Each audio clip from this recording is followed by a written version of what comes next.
Hello everyone and welcome to Premier League preview and prediction with me, Steve Watkins, in association with Daydreamer Gaming. I'm going to be going through the fixtures for game week 23 of the Premier League and give you my thoughts on how I think the game will go and what the result will ultimately be. So these games are being played on Tuesday the 31st of January and there's a few games on Wednesday the 1st of Feb. Okay, so the first game is Bournemouth versus Crystal Palace. So Crystal Palace don't have the worst away record in the Premier League, but they are also, at the same time, they are struggling. So I don't know if Allardyce is still looking for his first league win. I believe that's the case. My apologies if that's wrong.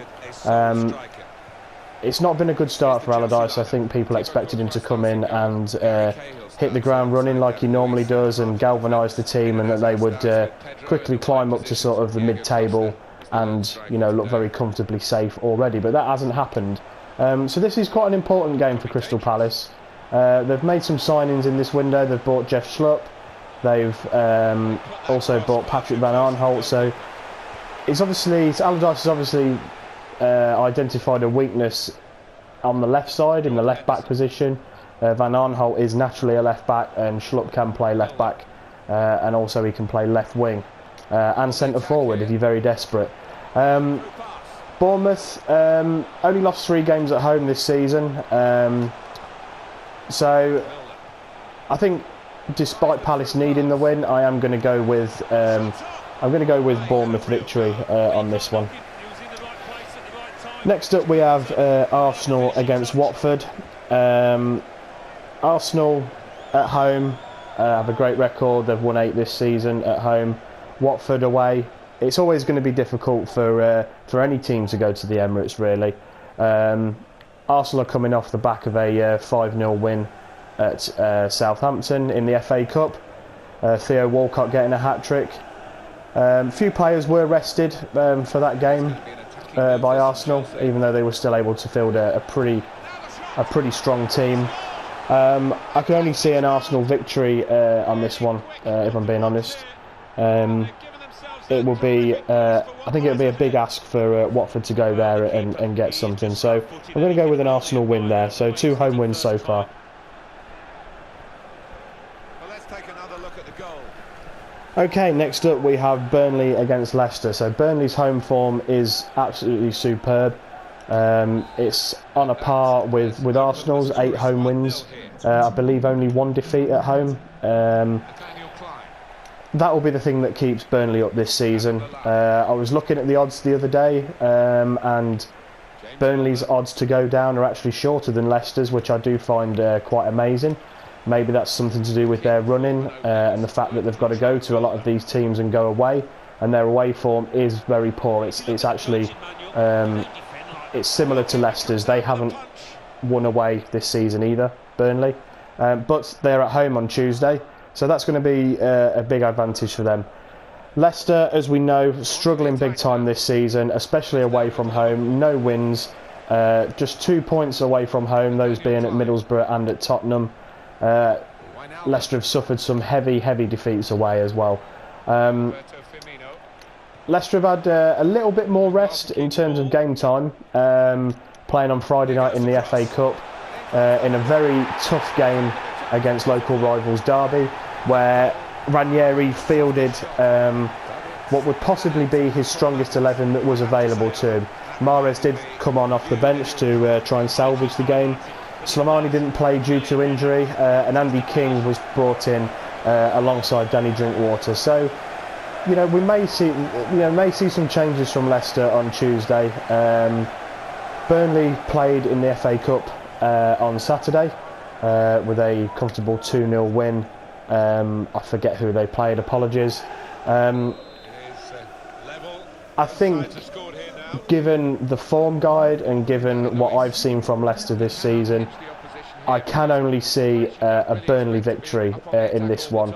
As a Leicester fan, I would absolutely take a 0-0 draw at this stage. A win would be absolutely fantastic, but I cannot see it. However, you do see these sorts of things in football where led to a throw. the team that are out of form go to the team that are in form and pick up a victory.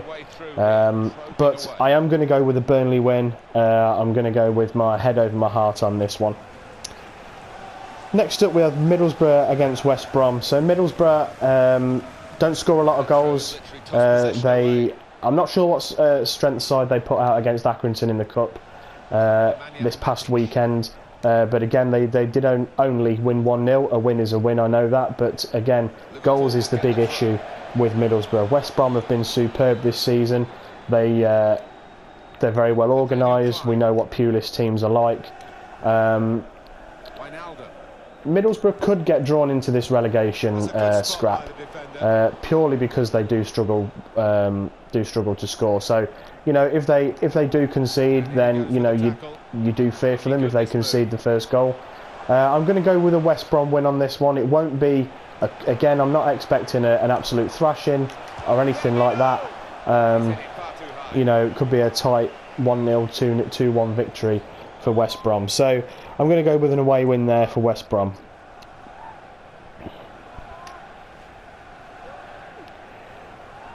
So next up, continuing with the Tuesday games, we have Sunderland against Tottenham Hotspur. So Sunderland seemingly selling their better players, as I mentioned earlier. Van Arnholt has left to go to Crystal Palace.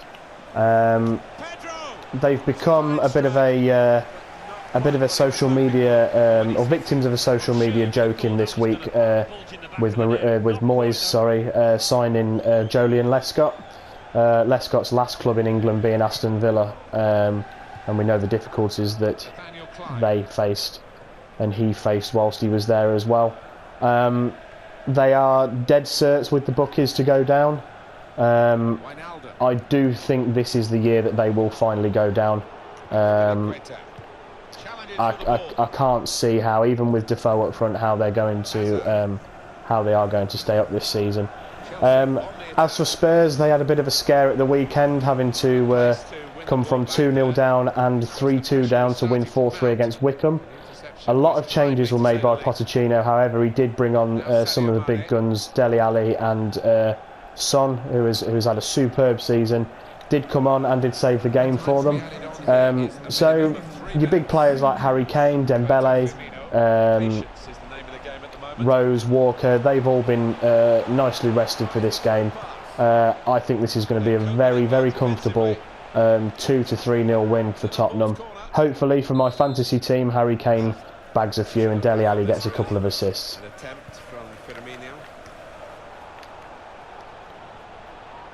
Next up, Swansea versus Southampton. So Swansea getting their last league game, they got a superb win against Liverpool. I don't know if that's signs of revival under Paul Clement, or whether it was just a bit of a false dawn or anything. But you know, a victory at Anfield, you can't, you know, as a Swansea fan, you can't really complain about that too much. It's I don't know. I have a feeling Swansea may get out of this. They need to start winning at home though. They a bit like Leicester, where Leicester have taken some pastings away from home. Swansea have taken some pastings at home. This is an important game for Swansea. They're all important now for any of those teams that are down there. As for Southampton, they also took a bit of a tonking at the weekend at the hands of Arsenal in the FA Cup. They rested a lot of players. My fear, if I was a Southampton fan, would be, have the players already got an eye on the League Cup final? We've seen it happen a lot. I'm not saying Southampton are going to go down, they won't. However, we've seen it before where teams go on a cup run and then their league form drops. You know, Birmingham famously, the year that they beat Arsenal in the League Cup, then ended up getting relegated. I think at the time that they got to the League Cup final, they were looking quite comfortably safe, and then they went down. Wigan won the FA Cup, went down. And famously, Middlesbrough reached 2 cup finals one year and also got relegated. Southampton won't get relegated. I'm not saying that, but their league form could suffer because of this cup run. Okay, so in terms of a result in that game, I'm going to go for a draw with that one. Southampton, again, they don't score a lot of goals unless they're playing Leicester. I'm going to go with a draw on this one. I think both teams would probably, both sets of fans would probably take a draw before the game. Obviously, you want to see your team win, but you know, if you're being realistic, they'd probably take a draw.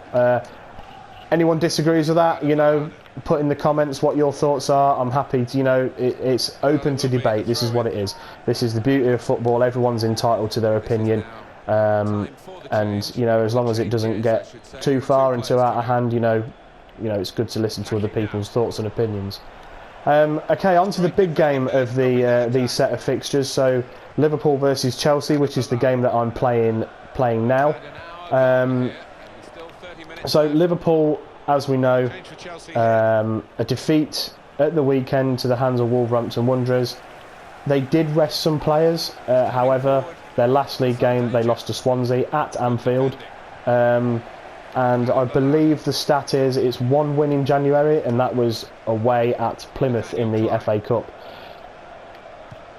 Big game for Liverpool this. I'm not saying that Klopp is under pressure, but I think a defeat here would, I don't know, questions will start to be asked, and people are already saying now, has Klopp been worked out? Does the high press that Liverpool play, has it already started to affect the players? Sadio Mane is going to be back from the African Cup of Nations. I would imagine he will go straight in on Tuesday. It's a big game. I think Liverpool almost need to stop the rot, and they would probably accept a draw, knowing, or Jurgen Klopp will probably want a win. Of course, he'll want to win. Chelsea, top of the league, are the form team. No one looks like stopping them in the minute. And I'm not sure if anyone will. I do think they are the champions elect. If they can be free of injuries and anything like that, you know, I do believe that they will go on to win the league. I am torn on this game. I do not know which way it's going to go. In terms of the title race, a Liverpool win would be good. It would make it a little bit more interesting. It would apply a little bit of pressure onto Chelsea. This game is live on TV. I am torn as to which way this result is going to go. So I'm going to sit on the fence, and I'm going to go with a 2-2 draw. Yeah, I really can't decide. It's a tough one. Okay, so on to the Wednesday fixtures.